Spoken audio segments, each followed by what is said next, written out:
Imagine un instant qu'une personne découvre une tablette d'argile extrêmement ancienne, restée cachée sous le sable pendant des milliers d'années. Pas de fissures, pas de morceaux manquants. Elle est presque parfaite, comme si elle avait attendu patiemment que quelqu'un la trouve enfin et puisse lire ce qu'elle contient. C'est exactement ce qui s'est produit récemment. Des scientifiques ont commencé à utiliser l'intelligence artificielle moderne pour traduire d'anciens textes sumériens. Et les résultats ont provoqué une véritable sensation dans le monde entier. Pour la première fois, des machines peuvent interpréter rapidement la langue complexe de cette civilisation très ancienne. Et soudain, des messages qui étaient restés cachés pendant des millénaires commencent à apparaître. Certains de ces textes ressemblent presque à des avertissements venus d'un passé oublié. Avant d'entrer plus profondément dans ce mystère fascinant, j'ai une petite demande. Si tu t'intéresses aux civilisations anciennes, aux connaissances perdues et aux découvertes mystérieuses, pense à soutenir la chaîne avec un like et un abonnement. Ainsi, tu ne manqueras aucune des prochaines explorations du passé. Et crois-moi, ce que tu vas entendre pourrait bien changer la manière dont tu vois l'histoire de l'humanité, car les Sumériens n'écrivaient non pas seulement sur leurs rois, leurs villes ou leurs dieux, sur leurs tablettes d'argile, ils ont aussi laissé des indices sur des schémas qui, selon eux, se répétaient dans le monde. Pour eux, l'histoire ne suivait pas simplement une ligne droite allant du passé vers l'avenir. Ils pensaient plutôt que tout fonctionnait par cycles. Des périodes de paix, de prospérité et de progrès finissaient toujours par être suivies de catastrophes, de chaos et de souffrances. Ensuite, lentement, le monde se relevait jusqu'à ce qu'un nouveau cycle recommence. Cette idée est étonnante. Aujourd'hui, beaucoup de gens considèrent l'histoire comme une progression constante vers le futur. Les Sumériens, eux, voyaient plutôt une boucle infinie. Selon eux, des forces invisibles dirigeaient le destin du monde. De grands changements pouvaient apparaître soudainement et bouleverser des civilisations entières. Les habitants de Sumer observèrent le ciel avec une attention extraordinaire. Les étoiles, les planètes et les phénomènes célestes inhabituels n'étaient pas pour eux de simples points lumineux. Ils étaient convaincus que tout ce qui se produisait dans le ciel influençait directement la vie sur Terre. C'est pourquoi ils dessinaient des cartes du ciel et notaient les mouvements des étoiles et des planètes sur leurs tablettes. Ces textes n'étaient pas seulement des récits religieux. Aujourd'hui, de nombreux chercheurs pensent qu'ils pouvaient aussi servir de guide pour l'avenir.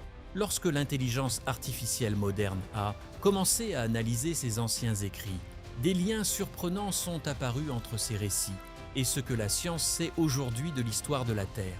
Certains événements décrits dans les textes sumériens ressemblent fortement à de véritables catastrophes qui ont réellement marqué notre planète. On y trouve des références à de grands changements climatiques, à des sécheresses prolongées et à des catastrophes naturelles capables de détruire des royaumes entiers. Un exemple célèbre s'est produit il y a environ 4200 ans. À cette époque, une terrible sécheresse frappa la région. Elle provoqua des famines et força de nombreuses populations à migrer. Cette crise contribua finalement à l'effondrement du puissant empire akkadien. Pendant longtemps, les historiens ne connaissaient cette catastrophe qu'à travers les textes anciens. Mais ces dernières années, les scientifiques ont découvert des preuves physiques. Dans les couches de sédiments, dans les lits de rivières asséchés et même dans certaines carottes de glace, ils ont trouvé des traces indiquant des conditions extrêmement sèches à cette période. Mais les descriptions sumériennes vont encore plus loin. Elles parlent de cieux rouges, d'un soleil qui semblait s'assombrir, de rivières qui semblaient changer de direction et d'étoiles qui se déplaçaient dans le ciel comme des chasseurs au-dessus du monde. Pendant longtemps, les historiens pensaient qu'il s'agissait simplement d'images symboliques ou de métaphores religieuses. Cependant, les nouvelles technologies et les traductions plus précises ont amené certains chercheurs à se demander si ces textes ne décrivaient pas de véritables phénomènes astronomiques. Certains évoquent la possibilité de tempêtes solaires gigantesques, d'impacts de météorites ou d'événements cosmiques qui auraient affecté la Terre. Mais ces avertissements ne sont qu'une partie de ce que les Sumériens ont laissé derrière eux. Ils ont aussi raconté leur propre version de l'origine de l'humanité et cette version diffère fortement de beaucoup d'autres mythes de création. Dans leurs textes, l'apparition de l'humanité ne semble pas être un processus lent qui aurait pris des millions d'années. Au contraire, Ils parlent d'un moment décisif, d'un changement soudain. Selon leurs écrits, l'être humain n'est pas apparu par hasard, ni uniquement grâce à une évolution progressive. Un groupe d'êtres puissants aurait joué un rôle essentiel. Ces êtres étaient appelés les Anunnaki. Dans les récits sumériens, ils sont décrits comme des entités célestes venues du ciel. Ils auraient organisé le monde et finalement créé les humains ou les auraient profondément transformés. Selon ces histoires, ces êtres auraient donné aux premiers humains des capacités nouvelles, la faculté de réfléchir, de parler, de planifier et de créer. À partir de ce moment-là, les humains seraient devenus différents de toutes les autres créatures. Les Sumériens voyaient la croissance rapide de leur civilisation comme une preuve de ce changement.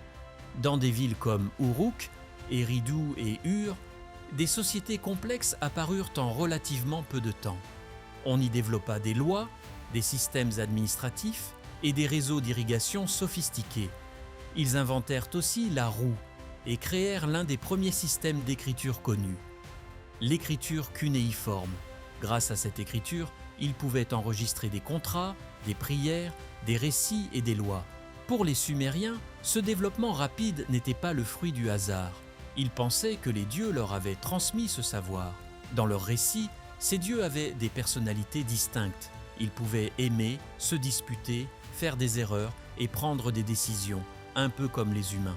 Certaines histoires racontent même que ces êtres divins se seraient mêlés aux premiers humains, donnant naissance à une nouvelle sorte d'êtres humains possédant des connaissances extraordinaires. Pendant de nombreuses années, les scientifiques ont essayé de comprendre ce que ces récits signifiaient réellement. L'un des plus importants chercheurs dans ce domaine était Samuel Noah Kramer. Il traduisit de nombreux textes sumériens et considérait ces récits comme des mythes imaginatifs qui reflétaient la créativité et la spiritualité de cette civilisation.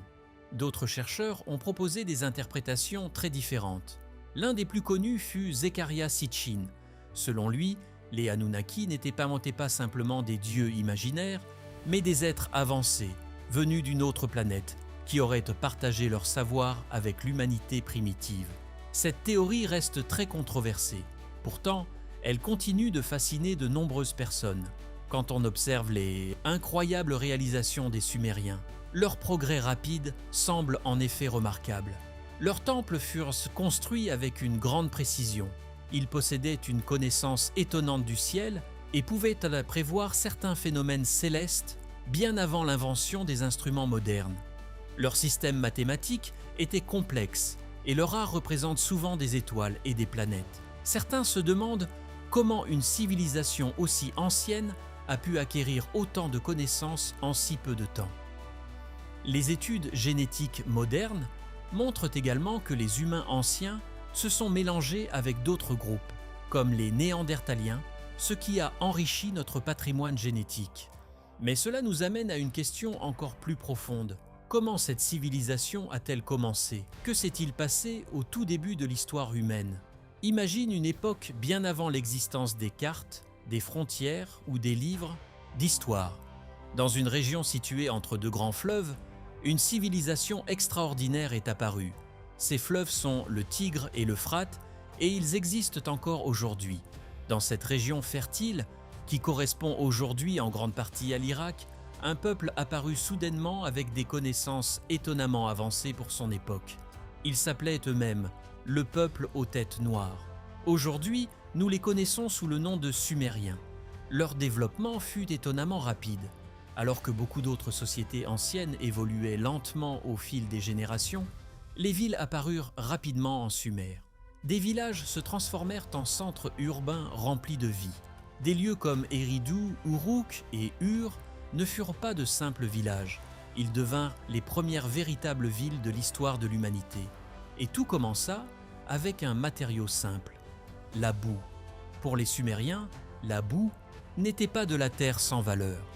Elle était la base de presque tout. Ils la transformaient en briques pour construire leurs maisons et leurs temples. Ils en faisaient aussi des bols, des jarres et des outils vendus sur leur marché. Mais l'utilisation la plus importante de l'argile était ailleurs. Ils y gravaient de petits signes.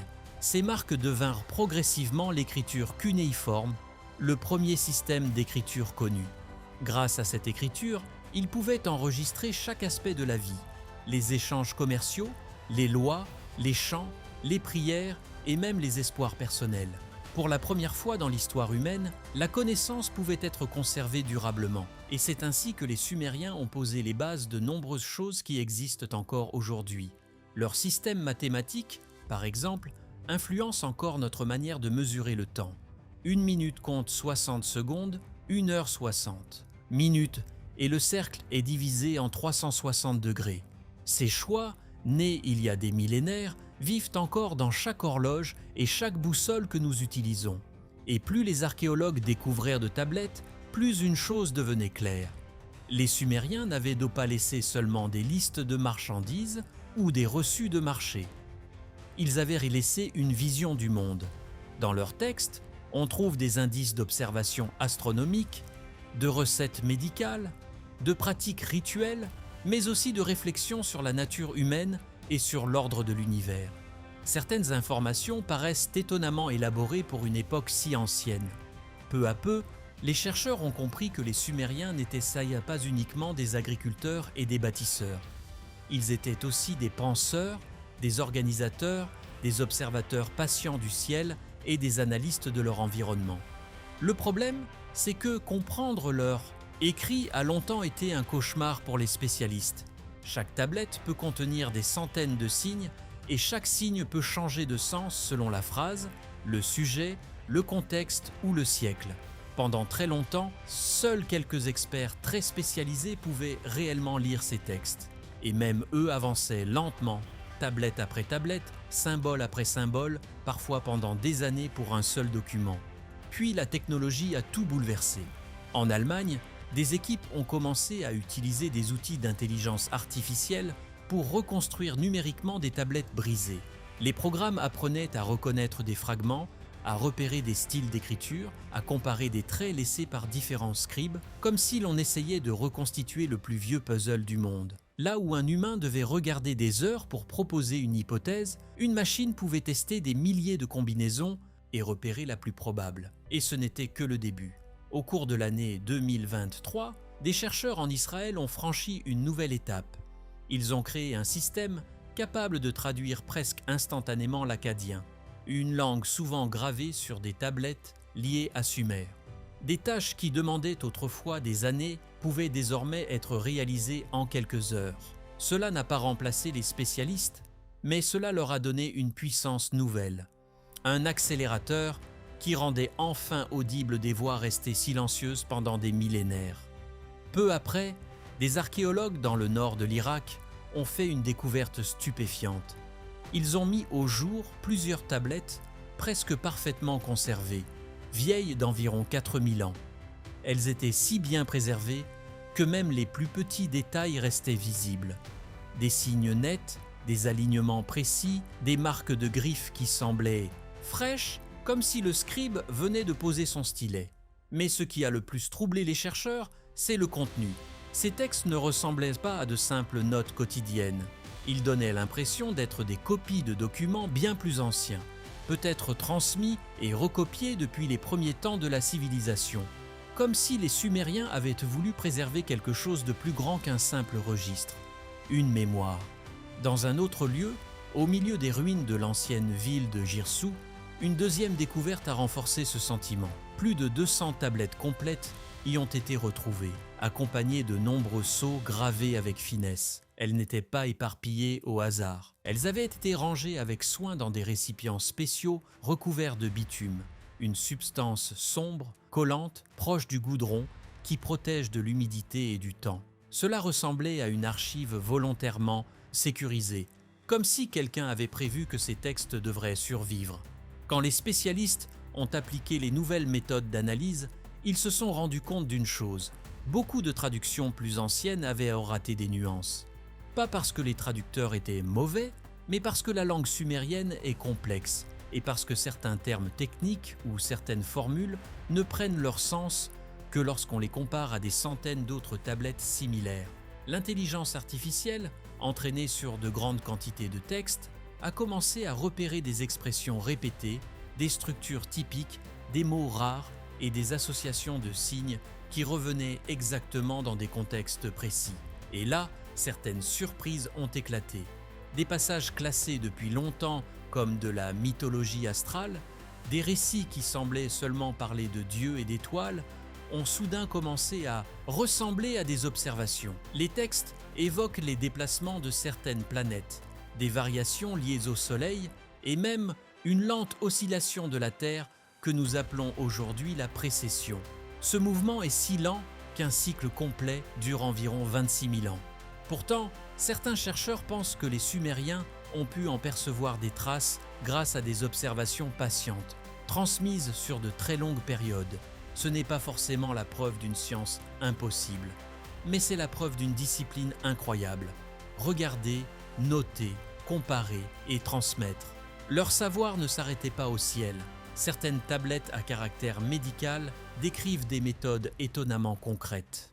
Nettoyer des blessures, utiliser des mélanges pour éviter des infections, observer le rythme du corps avant de décider d'un traitement. On y trouve aussi des descriptions de symptômes qui ressemblent à des fièvres, des inflammations ou des troubles respiratoires. Ce n'est évidemment pas de la médecine moderne, mais c'est une approche méthodique, basée sur l'expérience. Plus surprenant encore, quelques textes suggèrent que certaines caractéristiques physiques passent de parents à enfants comme une intuition ancienne de l'hérédité. Aujourd'hui, nous savons que les gènes expliquent cela, mais cette compréhension scientifique est arrivée bien plus tard. Voir une idée approchante dans des textes aussi anciens ne peut qu'intriguer. Et, au milieu de ces connaissances, un autre mystère est apparu. Certaines tablettes mentionnent des récipients métalliques contenant des liquides, capables de produire une lumière étrange ou une forme de flux qui n'est pas décrite comme un feu normal. Beaucoup y ont vu un écho à l'objet connu sous le nom de batterie de Bagdad, un artefact composé d'un pot en terre, d'un cylindre en cuivre et d'une tige en fer. Certains pensent qu'il pouvait produire une petite charge électrique si on le remplissait de certaines substances. Ce point reste controversé. Certains experts affirment que l'objet avait d'autres fonctions, peut-être rituelles. Mais la ressemblance entre certaines descriptions et l'idée d'un phénomène électrique nourrit les débats. Même si les anciens ne comprenaient pas l'électricité comme nous, ils pouvaient observer des réactions et les consigner, fascinés. Mais tout n'est pas lumineux dans l'héritage sumérien. Certaines tablettes contiennent des avertissements plus sombres. On y parle de pierres brûlantes, de matières qui abîmaient la terre, brûlaient les récoltes et forçaient les gens à les enterrer profondément pour s'en protéger. Cela fait penser à des phénomènes réels, des zones où le sol a été vitrifié par une chaleur extrême, comme ces vers de désert que l'on trouve parfois après un impact de météorite ou une explosion gigantesque. Les Sumériens ont-ils assisté à quelque chose de ce genre? Nous n'en avons pas la preuve absolue. Mais le ton de certains passages ressemble moins à un conte qu'à une leçon, une mémoire du danger, transmise comme un avertissement. Pour comprendre pourquoi ils ont écrit tout cela, il faut remonter à l'origine même de l'écriture.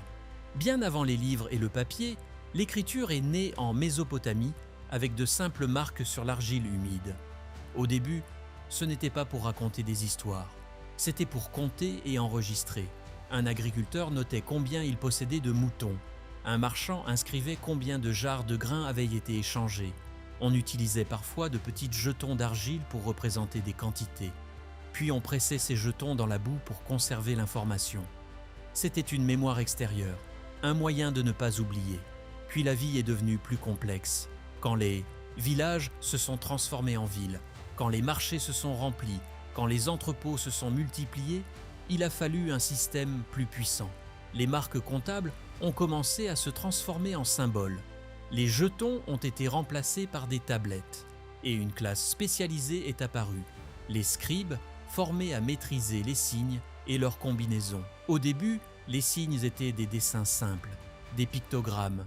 Un poisson signifiait poisson, un épi signifiait orge. Mais quand il a fallu écrire des actions, des noms, des idées, des sons, ces dessins ont évolué. Ils se sont stylisés, ils sont devenus abstraits, prenant la forme de petites encoches en coin.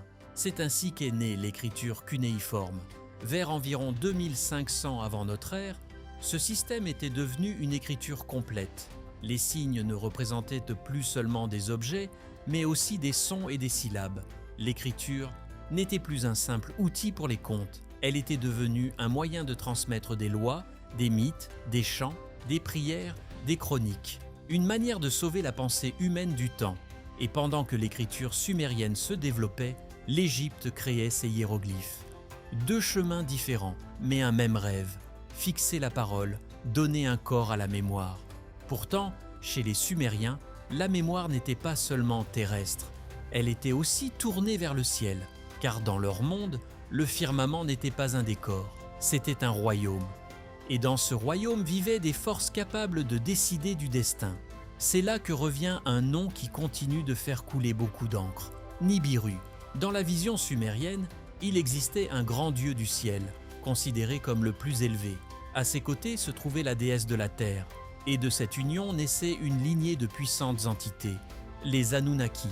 Yaparv n'étaient pas décrits comme des idées vagues, mais comme des êtres dotés de rôles, de responsabilités, de villes, de temples, de rituels. On les imaginait sous une forme proche des humains, mais plus grands, plus majestueux, entourés d'un éclat sacré appelé Milam, une aura si intense qu'elle inspirait admiration et peur. Même s'ils habitaient dans le ciel, on croyait qu'ils étaient la présence sur terre grâce à leur statut traités comme des corps vivants dans les temples. Dans les récits, les Anunnaki se réunissent, discutent, décident. Ils gouvernent comme une cour céleste, à l'image des conseils de rois sur terre. Et certains textes mentionnent un lieu lointain appelé Nibiru, interprété par certains comme un monde d'origine. Bien plus tard, au cours du XXe siècle, ces passages ont été relus de manière controversée. Zecharia Sitchin, dans un livre publié en l'année 1976, a proposé une interprétation radicale. Nibiru serait une planète réelle avec une orbite très allongée qui reviendrait près de la Terre à intervalles réguliers. Selon lui, les Anunnaki viendraient de là. Cette idée est contestée par la majorité des spécialistes. Mais elle a une force narrative incroyable, surtout quand on la relie au thème de l'or. Dans certains récits, l'or apparaît comme un matériau précieux recherché par les dieux. Et l'or, dans notre monde moderne, a effectivement des propriétés particulières. Il résiste à la corrosion, réfléchit la lumière, conduit l'électricité. On l'utilise dans des technologies spatiales, sur des satellites et des instruments de haute précision. Ce lien symbolique entre l'ancien et le moderne nourrit l'imagination. Les textes parlent aussi d'un domaine souterrain appelé Abzu, associé à l'eau, au savoir et aux ressources cachées, liées au dieu Enki. Certaines histoires évoquent des travaux difficiles, des ressources extraites et un moment où des dieux refusent de continuer ce labeur. La solution proposée est alors la création d'un nouvel être chargé de travailler, l'humain, façonné à partir d'argile et d'essence divine, parfois nommé Lulu dans certaines versions. Pour certains, c'est union. C'est une métaphore sur l'organisation sociale et le travail. Pour d'autres, c'est une mémoire déformée. Et pour d'autres encore, c'est simplement un récit puissant sur le rôle de l'humanité dans l'ordre du monde. Mais il existe un autre document qui a rendu cette frontière entre mythe et histoire encore plus floue. La liste royale sumérienne avec ses règnes impossibles et ses chiffres gigantesques. Parmi les nombreux objets anciens découverts en Mésopotamie, l'un des plus mystérieux reste la liste royale sumérienne. À première vue, il s'agit simplement d'une tablette qui énumère les noms de rois et la durée de leur règne.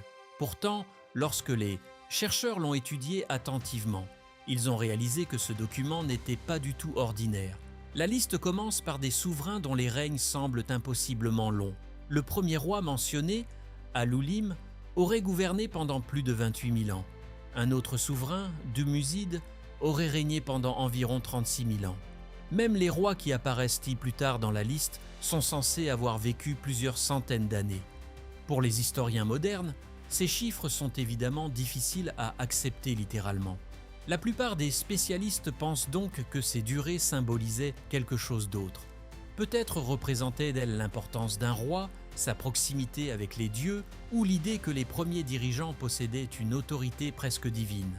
Selon certaines interprétations, les premiers rois n'étaient pas considérés comme de simples humains. Les textes sumériens évoquent parfois une expression appelée la semence d'Anu, qui pourrait désigner une lignée sacrée censée descendre du Dieu du ciel. Dans cette vision, le pouvoir royal n'était pas seulement politique, il était aussi spirituel. Les découvertes archéologiques ont parfois ajouté au mystère. Dans l'ancienne ville d'Ur, les archéologues ont découvert la tombe de la reine Pouabi, datant d'environ 2600 ans avant notre ère. Lorsque les scientifiques ont étudié ces restes, ils ont remarqué que son crâne avait une forme inhabituellement allongée et étroite. Cette forme ne semblait pas être le résultat d'une déformation volontaire, pratique connue dans certaines cultures anciennes, mais plutôt une caractéristique naturelle. De plus, certains squelettes trouvés dans la même zone semblaient appartenir à des individus particulièrement grands pour l'époque. À une période où la taille moyenne des humains était bien plus petite qu'aujourd'hui, la découverte de personnes pouvant mesurer plus de 2 mètres a intrigué les chercheurs. Était-ce simplement une variation génétique rare ou bien un signe d'une diversité physique plus large parmi les élites de cette civilisation? La question reste ouverte. Ce qui est certain, c'est que les Sumériens accordaient une importance immense aux lignées royales. Leurs textes décrivent soigneusement la succession des dirigeants et les liens familiaux qui maintenaient le pouvoir au sein de certaines dynasties. Cependant, comprendre parfaitement ces écrits reste un défi. La langue sumérienne est pleine de significations multiples. Un même mot peut représenter une idée religieuse, une loi sacrée ou un objet concret selon le contexte. Cette richesse rend l'interprétation fascinante, mais aussi complexe. Quelles que soient les interprétations, une chose demeure indiscutable. Les Sumériens ont fondé l'une des premières grandes civilisations de l'histoire humaine. Ils ont construit des villes organisées, développé des lois, inventé l'écriture et créé une vision du monde où les humains, les dieux et le cosmos étaient si profondément liés. Leurs histoires parlent d'ordre et de chaos, de création et de destruction, de sagesse et de pouvoir. Et même aujourd'hui, une grande partie de leur héritage reste encore cachée. Des milliers de tablettes d'argile reposent toujours dans des musées et des dépôts archéologiques à travers le monde. Beaucoup n'ont pas encore été entièrement traduites. D'autres n'ont jamais été analysés avec les technologies modernes qui existent aujourd'hui. Peut-être que dans les années à venir, l'intelligence artificielle et de nouvelles découvertes permettront de révéler encore plus de secrets sur cette civilisation fascinante. Peut-être comprendrons-nous un jour pleinement ce que les Sumériens ont réellement voulu transmettre à travers leurs tablettes. Jusque-là, leur monde demeure un immense puzzle fait d'histoire, de mythologie et de connaissances anciennes. Et chaque tablette déchiffrée nous rapproche un peu plus d'une voix venue de plusieurs milliers d'années dans le passé.